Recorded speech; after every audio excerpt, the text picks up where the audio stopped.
All right, I believe we are live. Take 2, or maybe 3, or maybe 4, I won't lie. It's not very easy to get all of this going with a decent little production value when you really have not a lot of clue about what you're doing with this. But anyway, we're going to go over some basic 101 iPhone photography, and I'm going to try to rock this out the best I can. So let's begin. Boom. That's pretty cool, huh? So regardless, let's try to get this going, and you should be able to see me, and you should be able to see my iPhone screen, which I'm going to unlock now. Okay, there we go. So one of the beginning things when you get your phone is setting up your camera. Now what we're going to do is look at the camera app in general and go into there. See, I just restored my iPhone because I had some issues, so this is a good time to do this tutorial because it's basically a brand new phone at this point. So right now I'm getting allow camera to access your location. I'm going to allow, and we're going to go through all the settings in the camera. So if I rotate my phone, whoop, okay, so it won't work that well like that. If I go here though, it should rotate pretty well. Did it? Yep. So hopefully that works out good enough. But again, in the camera app, we're going to go through the upper left corner is the flash icon. So if I tap that, we're going to have auto, which is going to leave it up to the iPhone to determine whether or not we want the flash to fire, which I'm going to say isn't that good of an idea. We're going to have a force on and the force off. So I'm going to suggest keeping it off. That way you know it's not going to accidentally fire on you and possibly ruin a shot. If you really feel like you can use the flash, which is very rare because the iPhone flash isn't that amazing, you can go and force it on and you know where to go. This little icon to the right, this little group of circles that's illuminated yellow right now, is for live photos. So if I depress this, it's going to show that it's off. And if I put it back, it's going to show that it's on and live. And essentially what it does is take a second video before and after your still picture to make it a little live photo / video clip. So you know, if I take a picture of this, and then I go hit the lower left camera roll, and I depress my screen, you're going to see a little motion going on. So it's essentially taking the picture with a second of video before and after the shot. And you'll also see that there's going to be a little live button. I don't know if you can see that. We'll wait and see if it's actually getting... Well, I don't think it's going to show, but right in the upper top left corner, there's a little circle that will show that it's a live photo. So from there, we're going to go, and I'm going to turn that off. And we have the self timer. We got a 3-second, a 10-second. So that's good. Normally you had to have a third-party application and get a self-timer. Now you don't. It's built in the iOS. So we're going to turn that off. And to the very top upper right, we got these little different presets, which I don't mess with too often. Once in a while I do, but for the most part, 99%, keep it at original. You depress that and it will hide it. We have the camera, which will turn it around. Boom. We have the shutter button, of course. Take a picture. And then we have the camera roll. If we tap that to the left. And we swipe back down. If I'm in the camera roll, I can swipe down on the image and it will take me back into the camera app. Now, I'm going to show you something because right now it's pretty basic. Meaning I just got the camera app going. It's a brand new phone. So I'm going to go into settings. I'm going to scroll down and I'm going to look for camera. And if I see, we got camera right here. And I'm actually going to, that's all right. I was going to hide me, but it's all right for now. So we're going to turn the grid on. This is essentially a rule of thirds grid, which I think really helps. And it helps for composition. It helps for keeping your horizon level. So say I was in Hawaii for a long time. If you're shooting the sunset, you want to make sure if you're shooting video or a time lapse that the horizon's level. That's a really good way to help keep that happening. Scan QR codes I keep off. I'm going to set my video to the highest resolution, 4K 60 frames per second, because my iPhone's capable of it. And if I want to slow down my footage, I have the ability to do so. You can set that to whatever you like. 1080, 30 frames per second is probably a very safe setting. You can shoot at 60 frames per second if you want a little different look or you want the ability to slow it down. What else? So the slow motion video, we got 1080 at 120 and 1080 at 240. You can play around with that. The 240 is going to need a little bit brighter condition. So sometimes, you may think bigger is always better or slower is better in this case, but that's not necessarily always true.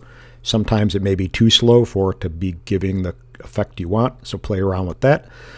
And really that's about it. I would really come in here mainly to change the resolution and to put on the grid. So now if we go back into the camera app, we can see we got the rule of thirds grid.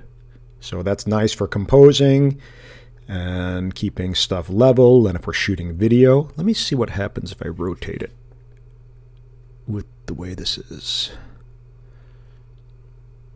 Okay, it doesn't really work well. So if I rotate it, normally I'm just going to show you this because if it rotates, it's not going to do well with the application I'm using to record this. But normally, of course, I'm not going to shoot in vertical mode. You don't see vertical TVs when you're shooting video. That's one of the biggest pet peeves that most people have that are creating professional photography and video. You don't shoot video vertical unless you have a certain reason. Now you have, Instagram Live and Facebook stories and things like that where it really only works well with vertical video. But for the most part, always shoot in landscape mode, and you will use these lines to keep your video level. And if we start shooting video, one thing we want to be aware of is this 1x and 2x zoom. So 1x is using the upper camera. It's the wide angle lens on the iPhone. You tap it once. Whoop. It won't do it when I'm recording. If I tap it once, it's going to use the telephoto lens.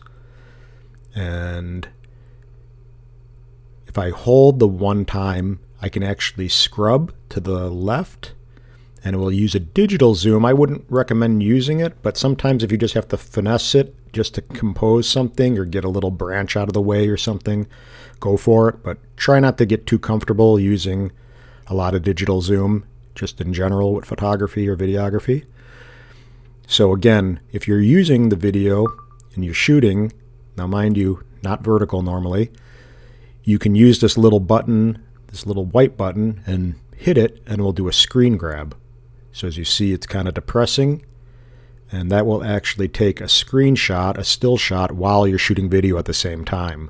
So that's really handy if you're trying to get the best of both worlds and you're shooting video and you just want to take a screen grab. And believe me, you can do this and not move at all once you get good at it. So play around with that and be conscious of that being there. You have your little light that you can force on, which again, don't use pretty much ever. It's going to show your resolution at the top upper right.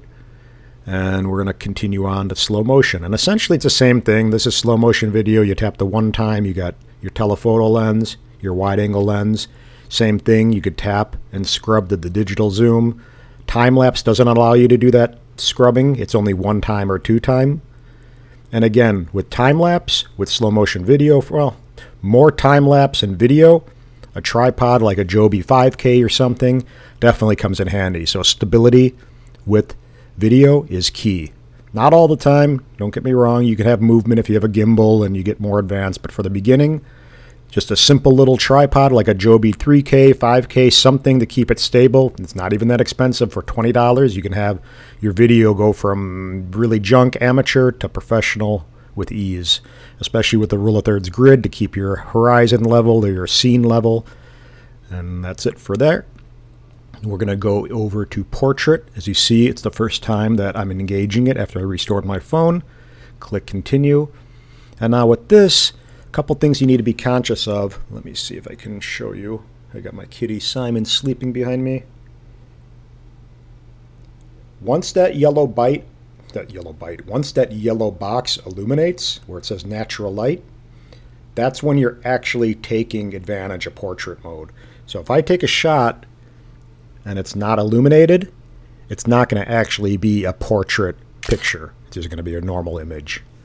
So again, once you see that yellow box illuminate and you get to the right distance of your subject, you can actually hit that little yellow cube and scroll to the left, and you'll get different little presets.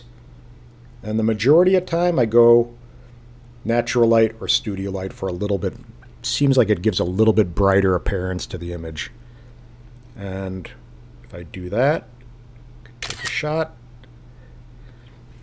And now, if we go into our camera roll, we can go to Albums, scroll down to Portrait, and we can see that that actually did take in Portrait. And now from here, we can do a lot of things too. I'm not going to get too into this, but we can go and hit Edit, and then we can do little things like on the bottom, control the f-stop, meaning the depth of field. So we can actually, it's a computational type photography image. I'm not going to get into this too. Again, this is a whole other tutorial, but you can see the depth of field kind of changing, and we get actually, let me see. This may not be the best image for this, but regardless, just know that it's there, and you can play around with the settings and edit it out of here. And this is how you would get like a 3D photo in Facebook, for example. You would take a portrait photo and then upload it using the 3D option when you're in Facebook.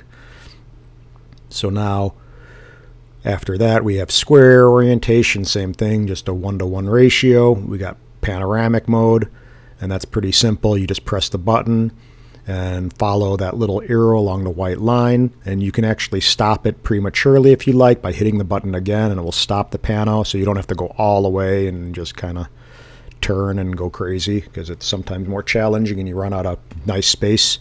So that's that for now.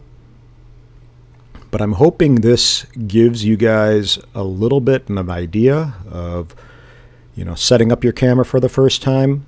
Again, by turning and enabling the grid on, changing and knowing where your resolutions are, and also being aware of some of the different things in your camera, like the video and this little still grab button, knowing that you can actually use the little digital zoom, and you can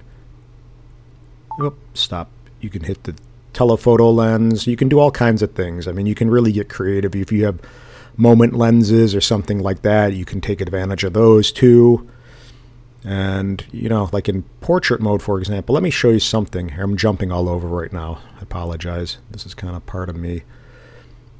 I'm going to show you really quickly too a little tip if you haven't seen this in live photos.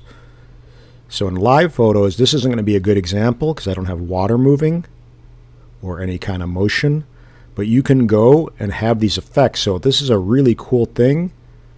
Now, it doesn't want to do it for some reason when I'm mirroring my camera or my iPhone.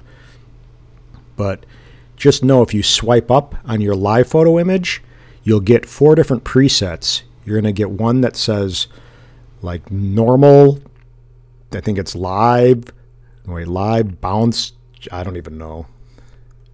Let me see. Now it's messing me up. Yeah, I don't know why it does this with the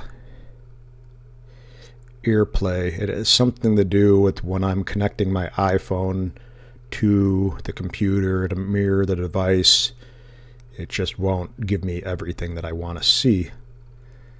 But we can touch on that later. For now, I just wanted to give you a good rundown of setting up your phone for the first time and some of the things to be conscious of while you're doing so.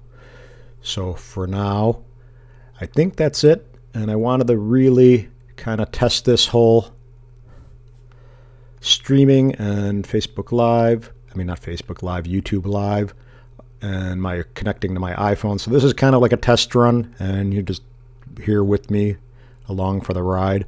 But I'm hoping it helps you guys out. Be patient. It's going to get better. I'll improve this, be more fluid. And again, a lot of this was just troubleshooting the technology for the last 2 days and getting my iPhone to mirror perfectly or as well as I could. And I got to know the limitations of that as well. So anyway, besides my technology woes, aloha, love and light, and we'll talk soon. Subscribe, please. It will help out and get me motivated to keep this going.